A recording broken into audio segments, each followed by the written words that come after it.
very top where it gives you the name of the picture. So that's one thing that I usually get set up, and that is sticky. So once I choose it here, it should remember it for future imports, and that way I don't have to really think about it too much when it comes to making sure all my images are tagged with a copyright. I'm not going to import any pictures right now, so I'm going to hit the cancel button. All right, now let's talk about organizing our images a bit. Let's say that someone has asked me to use one of my images for a particular project. One project I'm working on right now is where I do light paintings of vintage trailers, because I just like vintage America and just the whole kind of vintage feel of that. And so here's a series of images that are vintage trailers. All of these have been light painted in that they're long exposures, cameras on a tripod, and the area that you're seeing where the car in this case is and the trailer would usually look just like the trees that are in this image, in that they'd be solid black, they'd be in silhouette. But I'm running through the scene with a flashlight and lighting all the different areas in the scene to make it look more interesting. And so here's the series.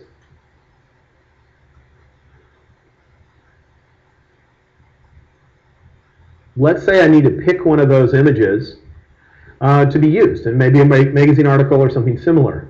Well, instead of just going through them like we just did here, where we do this in general slideshow by hitting the space bar to make it fill our screen and then using the arrow keys to cycle through it, there are other ways we could deal with it. What I could do is select these images. I'll just type Command A, and then at the bottom of my screen, we've already talked about two icons that are down there, but there are two others that we haven't. And that is, this is grid view. Remember to use the letter G to get back to it every time you want to see your thumbnails. This is loop view, and that's where your image fills the screen. And I mentioned that I use the space bar to get to that. If you hit the space bar a second time, it would zoom into 100% view so you can check focus. And then you type G to get back to grid. Well, there are two more over here that we haven't discussed, and I just want to briefly mention them. So I want to pick out one of these images to use for, let's say, a cover image on a magazine. I'm going to click the icon that looks like an X and a Y. When I do, I'm going to see two of the images that I have selected side by side.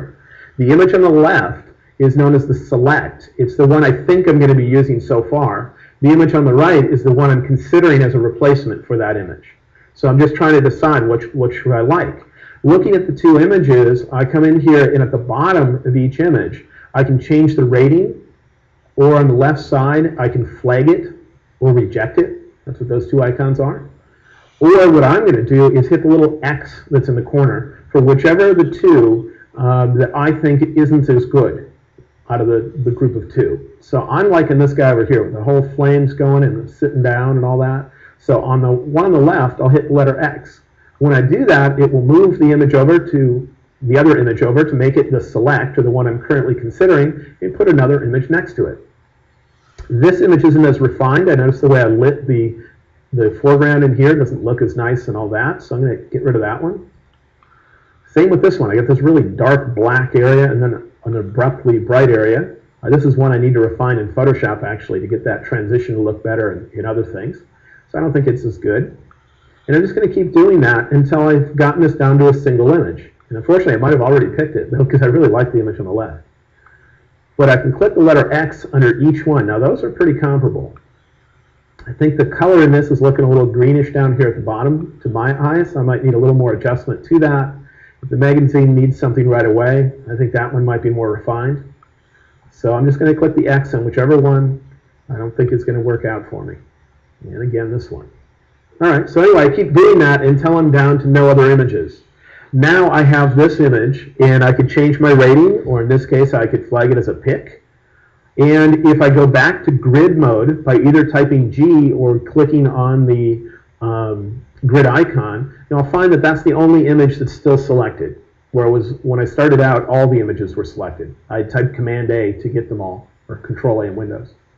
So if you ever need to narrow something down to one image, or when you're comparing images, you just want to look at one to compare everything to see, I'm thinking I might want to use this particular image. I just want to see if there's anything else better in the same folder. You can be able to view them side by side nicely, like that. Now,